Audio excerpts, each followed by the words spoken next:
Decibel, iar el este? Sebi. Numele meu e Sebi, iar de jumătate de an încoace am început să facem sală împreună. Iar în ultima lună am început să facem și niște videoclipuri. Și să lucrăm mai serios. Hai zi, lasă. Să lucrăm foarte frumos, exercițiile să vi le arătăm. În primul rând, mâncarea este. În primul rând. Și odihna. Eu am avut o oprire destul de bruscă la 32 de ani, am avut o boală destul de interesantă. Un cancer, noi mare scofală.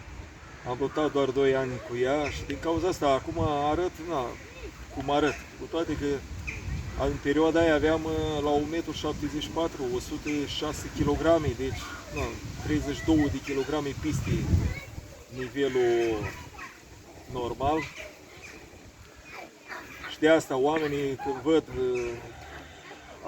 ăsta ne arată nouă, da, eu pot să vă arăt, cred că eu știu ce înseamnă să lupți cu toate mijloacele să trăiești, să supraviețuiești, să treci prin anumite chestii și oricum știu mai multe despre corpul uman decât multe persoane. Chiar dacă mulți cred că le știu, mie oamenii îmi vorbesc, că nu trebuie să gândesc eu prea multe. Bun, și acum o să începe cu o mică istorie.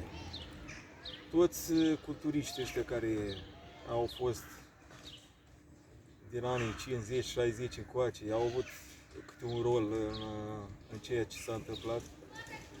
Arnold a avut rolul lui, Lehane rolul lui, toți au avut ceva cu care au schimbat sportul.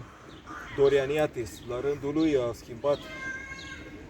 Ronnie Coleman, Phil Heath, Jay Cutler și ultimii acum, așa, culminând cu ultimul Mr. Olympia, Brandon Curry, care mi-a plăcut mie foarte mult de la început, o densitate extraordinară musculară. Așa. Azi o să vorbim un pic despre mâncare. Dacă o să vă uitați la videourile lui Rich Piana în trecut, așa,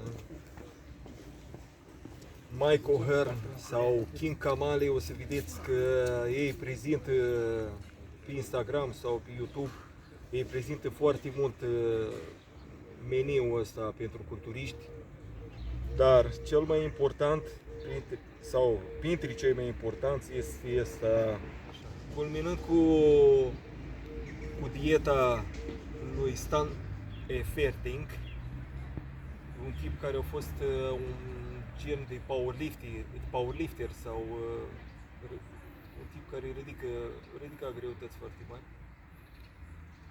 sau The Strongest Man, genul ăsta de așa, care vine cu dieta lui Vertical Diet, așa se cheamă, și care spune foarte simplu: mănânci o tonă de orez cu multă carne, 2-3 kg de carne pe zi. Într-adevăr, împărțit în 8-10 mese, trebuie să mănânci de foarte multe ori. Și el e primul mare sportiv care vine cu ideea că dacă mănânci sare, pui sare în mâncare, nu înseamnă că nu te poți defini. Schimbă cu totul diferența și percepția la ce au fost până acum în dieta marilor sportivi de performanță, în multe sporturi, nu doar în culturism, în atletism și în alte așa. Continuăm cu prezentarea lui King Kamali, un fost mare culturist, dar dacă o să urmăriți pe YouTube sau pe Instagram, o să vedeți că el prezintă diete destul de, nu neapărat diferite, dar un pic mai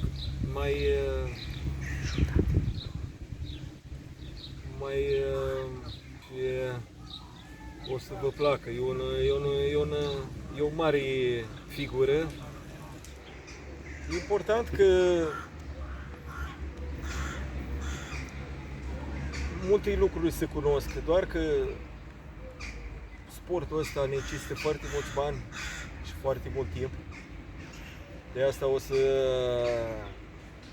puși tu de față Sebi. Sperăm că o să dea roade, dar nu.